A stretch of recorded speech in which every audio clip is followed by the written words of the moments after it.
কোথায় থাকে ভগবান? বৃন্দাবনে, মায়াপুরে, না অযোধ্যায়, দ্বারকায়? কোথায় থাকে ভগবান? ভগবান তা বলেনি। অর্জুনকে উত্তর দিয়েছিলেন, ঈশ্বর সর্বভূতানাম হৃদ্দেশ অর্জুন তিষ্ঠতি। হে অর্জুন, আমি প্রত্যেক জীবের হৃদয়ে থাকি। বুঝা গেল?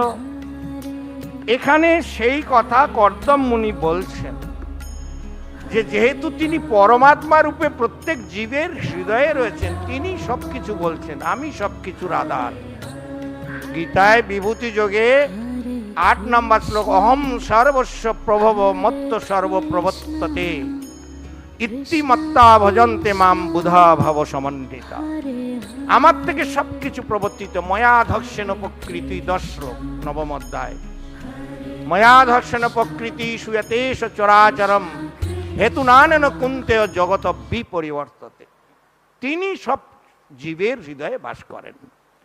তো এখানে প্রভুপাদ সেটা বলছেন, এই নয় যে সকলে ভগবান, ভগবানের ভাগ আছে, ভক্তের ভাগ আছে। এটা প্রভুপাদ তাৎপর্যে লিখেছেন।